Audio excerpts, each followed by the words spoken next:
Welcome back to Movie Recaps. Today I will show you a biography comedy drama film from 2011 titled The Intouchables. Spoilers ahead, watch out and take care.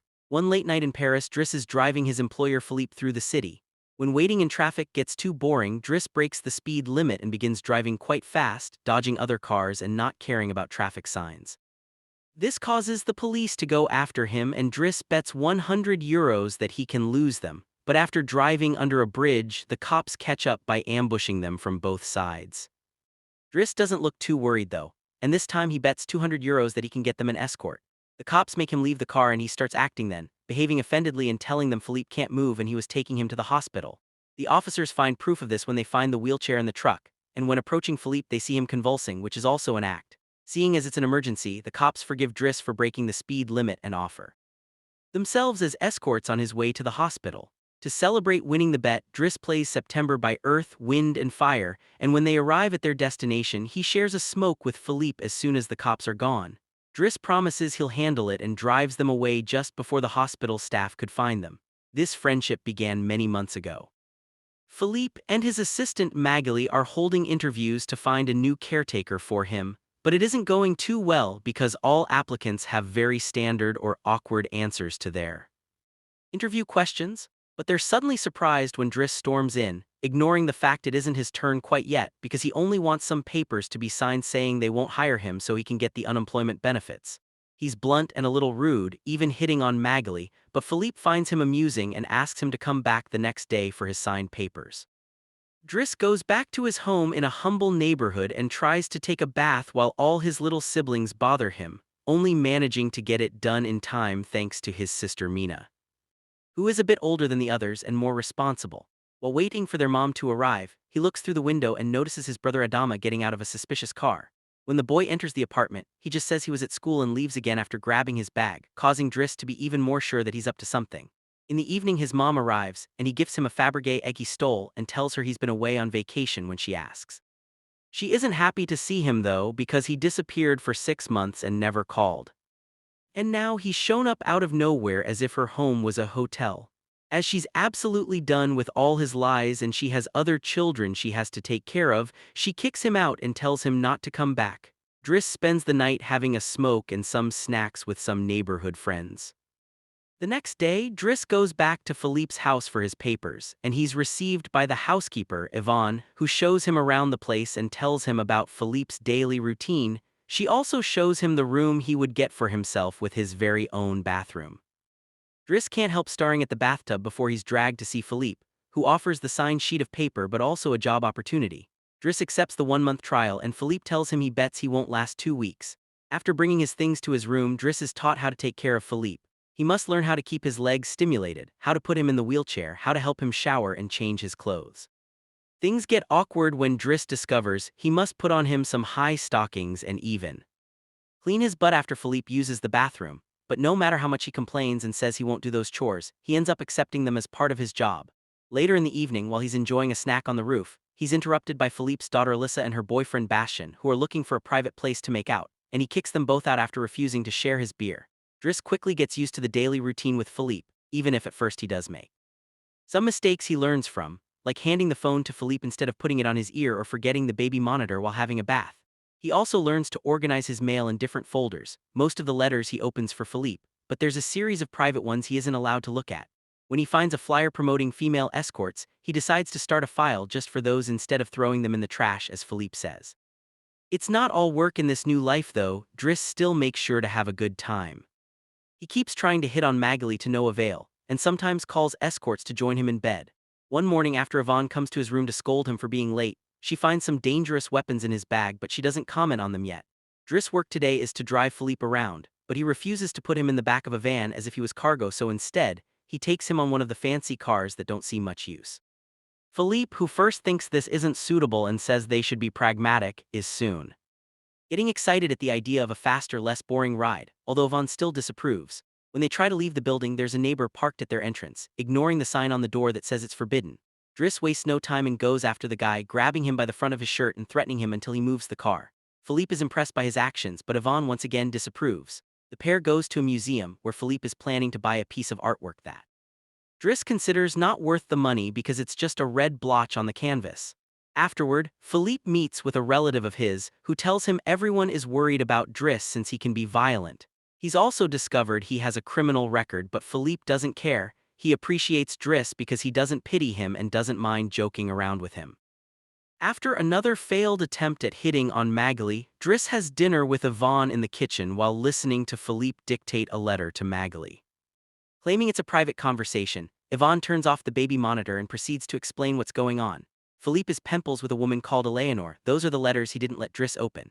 But he's never met Eleanor in person. Their relationship is purely epistolar. Speaking of love, Driss teases Yvonne for the looks the gardener gives her all the time before going to bed. He's trying to sleep when he hears some weird sounds coming from the baby monitor. Philippe is having trouble breathing. Not being capable to ignore him even if he tries, Driss goes to his room and gently guides him through the attack with soothing words and a wet cloth to wipe his face. Philippe eventually falls asleep, only to wake up again moments later saying he needs air. This time Driss doesn't hesitate. He puts Philippe on the wheelchair, covers him with blankets and takes him out for a stroll by the river. This is the first time Philippe has seen Paris at night in a long time, and now he's more relaxed. He explains to Driss that the medicine can only do so much and he sometimes experiences phantom pain. When they see some girls walking by, Philippe also confesses he isn't capable of pleasuring a woman because of his situation, but he still can enjoy some satisfaction when he gets his ears massaged because they are sensitive zones. When the phantom pain threatens to appear again, Driss shares one of his joints with Philippe, who is skeptical at first but ends up loving it. Afterward, they go to a restaurant, where they joke around while sharing a meal and Philippe decides to share more of his story. He met his wife when they were students, and shortly after they got married she had 5 miscarriages and was diagnosed with an incurable terminal illness. That's when they adopted Alyssa. Philippe has always loved competitions, extreme sports and speed, and a paraglider gave him that. It was during a paragliding session that bad weather caused him to crash and break his vertebrae, although he still thinks his real handicap isn't the chair but living without his wife. After joking around some more, Philippe remembers the date and realizes Driss has passed his 1-month trial, so he's now officially hired. But he needs to start by bringing back the Fabergé egg he stole because it was a gift from his wife. She would give him one every year and he has exactly 25, matching their time together. The next day, Driss goes to talk to Mina when she's leaving school, who is a bit offended because he hasn't been answering her messages except to ask her to look for the egg. She also tells him about some cops that have been calling their home. Afterward, he visits Adama, who confesses he was found with 30 grams on him. Driss wants to take him to lunch, but Adama refuses and instead gets in the same suspicious car from before. Later on, Driss is allowed to be present while Philippe dictates his letter for Eleanor to Magali. He thinks this purple prose is very boring and that Philippe should be more direct. He's also baffled to hear that this has been going on for 6 months and they never exchanged pictures. When he finds her phone number on one of the letters, he takes it as a sign and calls her, obliging Philippe to take the phone and finally speak to her outside the written word. Their conversation goes so well, Philippe is now on the phone with her all the time, even right before he and Driss attend the opera. Pictures. When he finds her phone number on one of the letters, he takes it as a sign and calls her, obliging Philippe to take the phone and finally speak to her outside the written word. Their conversation goes so well, Philippe is now on the phone with her all the time, even right before he and Driss attend the opera, during which Driss laughs and makes fun of the costumes. The next day, Driss convinces Philippe to accept to exchange pictures with Eleanor, and chooses one of him in the wheelchair. Afterward, while he's painting, Alyssa bursts into his room to ask him for cigarettes and makes fun of him for trying to be artistic. Getting angry, he kicks her out before going to see Philippe, who is currently asking Yvonne to change the chosen picture for one of him when he wasn't quadriplegic. She hides the picture inside the escort file right before Driss burst in, complaining about Alyssa and telling Philippe he needs to discipline her, something Yvonne agrees with. Philippe agrees to talk to her, but he's mostly surprised when Driss lets it slip that he's been painting. Days continue to pass and the friendship between Philippe and Driss continues to grow. Driss takes him to play in the snow and brings him with him when he goes out for a run. Philippe gets him his first suit and scolds his daughter while Driss listens to him through the baby monitor. When Driss finishes his first painting, he shows it to Magali, who slaps him when he tries to kiss her. Philippe, however, likes the painting and promises he'll try to sell it. The two of them have a great time with each other, enjoying things like getting a faster car, sharing joints, and even hearing escorts together. When Philippe's birthday comes, he isn't very excited about it. Every year, he pretends to be surprised that they're throwing a party and has to meet with all these relatives that only come to see him on the date to check he's still alive. Philippe says it'll all be rather boring. While he and the guests enjoy some live classical music, Driss searches for Alyssa, who is crying in her room after having taken some of Yvonne's pills, which won't kill her as she expected. The reason why she's sad is that Bastian broke up with her and called her a tart, so she asks Driss to talk to the boy, which he accepts to do for a price. Meanwhile, Philippe is showing Driss painting to his relative and manages to convince him to buy it for 11,000 euros. Driss goes back to the dining room and chats with Yvonne, who tells him Magali is in a relationship with someone named Fred, but things are rather rocky at the moment, giving Driss hope. As the party begins to die down, Philippe makes Driss listen to some of the most important songs in classical music history, but he can only joke in response. After the band is done, he brings his iPod and plays Boogie Wonderland by Earth, Wind and Fire before he starts dancing right in the middle of the floor. He's an incredible dancer and even convinces the rest of the party to join him and dance with him, which Philippe enjoys watching. Later, when putting Philippe to bed, Driss opens Eleanor's latest letter to him. She's sent her picture showing she's rather pretty and is telling him they should meet next week when she visits Paris. When the day of the date comes, Yvonne and Driss put Philippe through dozens of outfits until they find the perfect one. And since it's Yvonne the one that will take Philippe to the date, Driss uses his day off to visit Bastian and threatens him until the boy accepts to apologize to Eliza and to bring her croissants every day. He also asks him to fix his hair. Afterward, he visits his mother at work, but only to watch her from afar. At the restaurant, Yvonne and Philippe are waiting for Eleanor, who is very late. After waiting for an hour, Philippe gives up, calls Driss to ask him to take him away, and then leaves the restaurant without noticing Eleanor is arriving at the same time. That same night, Philippe takes Driss with him in his private plane and gives him the money he got for selling the picture, making him immeasurably happy. They make it to the countryside the next morning, and Philippe decides to go paragliding, dragging Driss with him as well. Driss doesn't want anything to do with it, but after initially freaking out, he ends up enjoying the experience. When they return home, Adama is there waiting for Driss and gets scolded when he sees the scars on his face. Adama will still not tell Driss what's happening in his life though, so Driss makes him wait in his room while he calls Mina to tell her not to worry and goes to put Philippe to bed. Philippe, however, isn't sleepy yet. After making Driss look at a painting with him, he asks him about his family, which Driss at first doesn't want to talk about but eventually gives in. It turns out Adama technically isn't his brother and his parents aren't actually his parents, they're his aunt and uncle.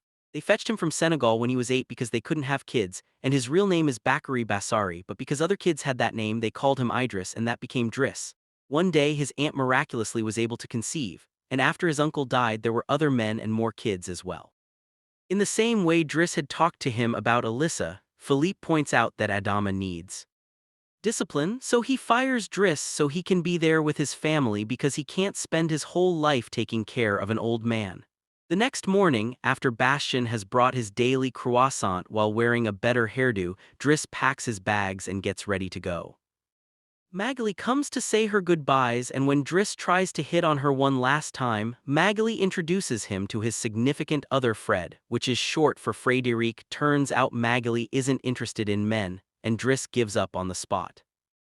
On his way out of the house, he gives the baby monitor back to Yvonne and teases her for having lied to him about Magali just to mess with him. In return, she gives him the escort file he had started, and he's disappointed to find the picture he had chosen is hidden there. Driss throws away the file, but he keeps the photo for himself. Once outside, he finds a car once again blocking the entrance, so he asks him to move away even if he doesn't work there anymore.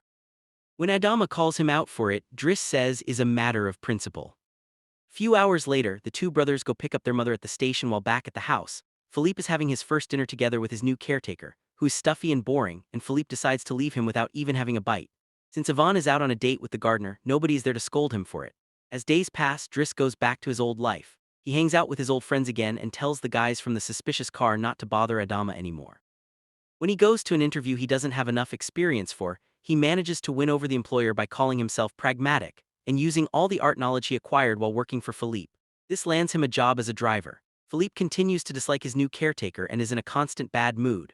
One night he refuses anyone in the house to help him with his phantom pain, so Yvonne calls Driss and asks him to come over. That's how they find themselves in the situation from the beginning, with the cops chasing after them first and escorting them to the hospital later.